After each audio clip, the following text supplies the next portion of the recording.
If you haven't subscribed already, ring that bell to get notified when new movies are posted.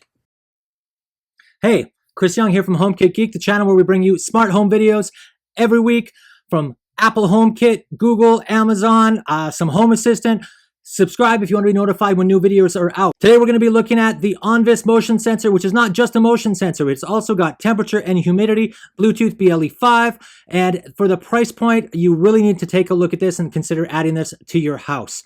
I am going to actually split this video today up into two videos. So 2 for the price of 1 because it just got too long. So the second video to check out will be setting up multi-vendor automations with Apple HomeKit, and that will be featuring the Onvis Motion Sensor, showing you guys how to use this in your home with products from other manufacturers like LifeX, Philips Hue, Sylvania, iHapper, and basically anything that's supported within HomeKit. Let's take a look. So today we're looking at the Onvis Motion Sensor. This Onvis Motion Sensor is HomeKit compatible only. This does not work with Madam A or Google Home, so that's something to be aware of. It is a Bluetooth BLE5, which is kind of cool because you don't even have to worry about power being on. This is battery operated, 2 AAAs. It is a motion sensor. It does humidity, it does temperature.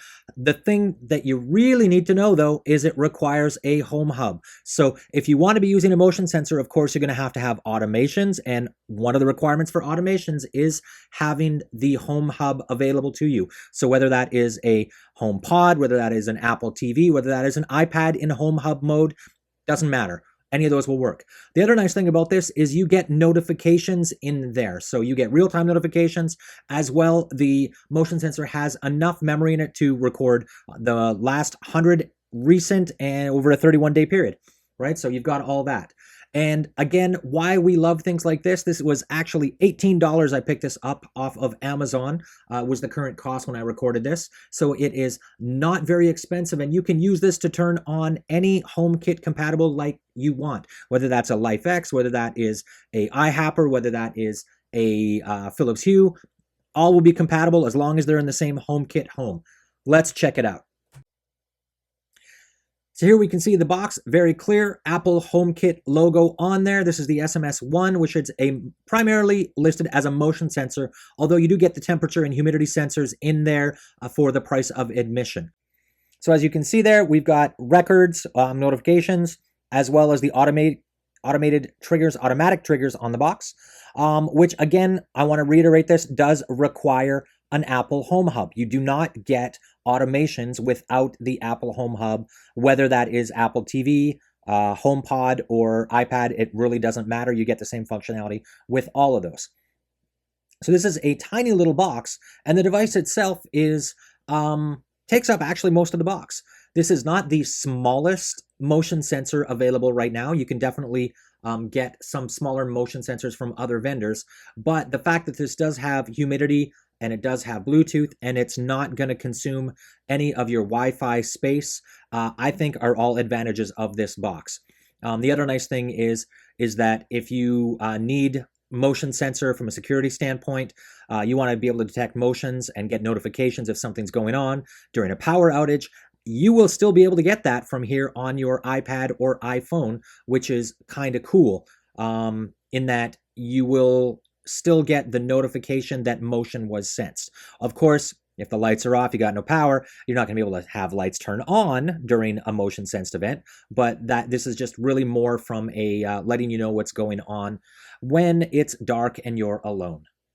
So as you can see here, this is a pair of AAA batteries that we're going to get into, and that is all you need to be able to get this thing to run, and it will run for a couple of months at least off these little AAA batteries, which is really nice that those have been included in the box. So, you know, batteries not included, well, they are in this case. Kind of cool, right? So let's close this back up.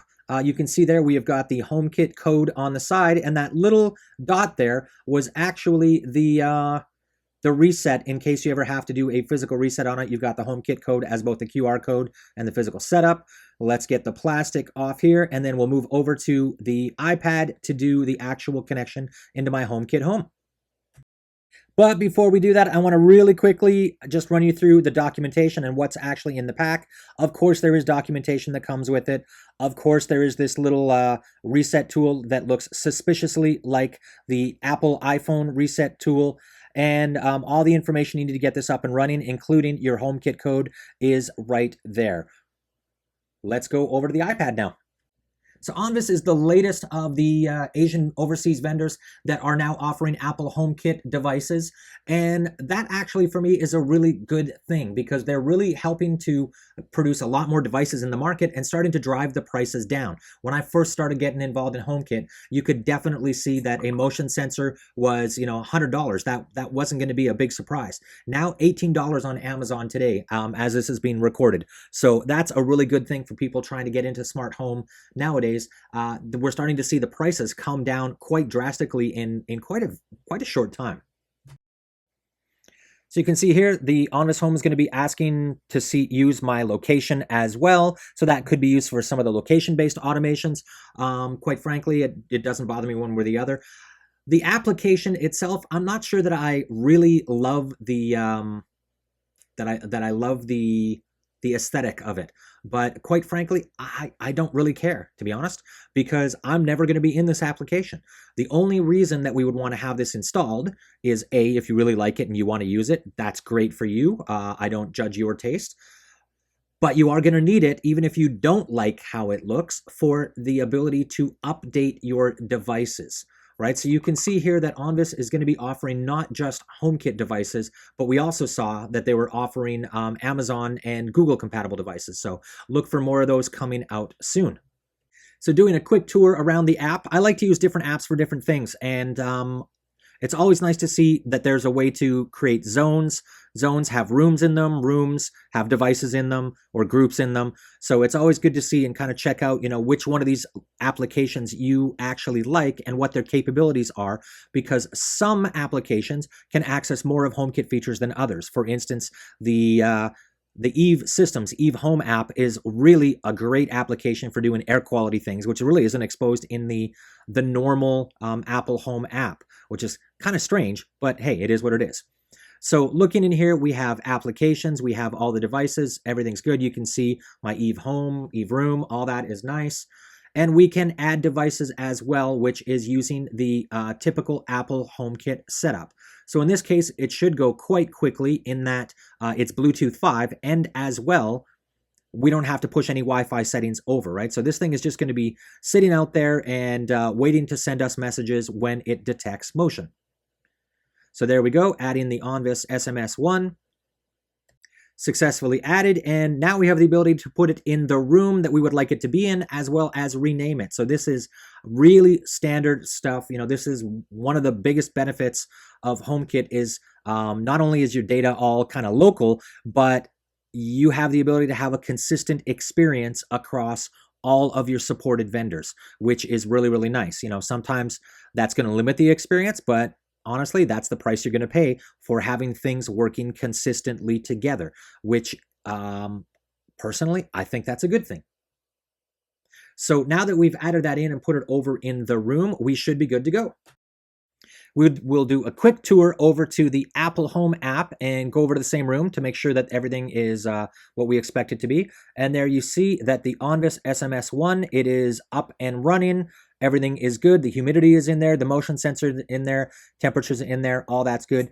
But the one thing we didn't check is the firmware update. So let's flip back over to the Onvis app and see if we can get this thing to do a firmware update. I would suspect, as it is a brand new device, there is hopefully something available. So we're going to go in and check here. There we go.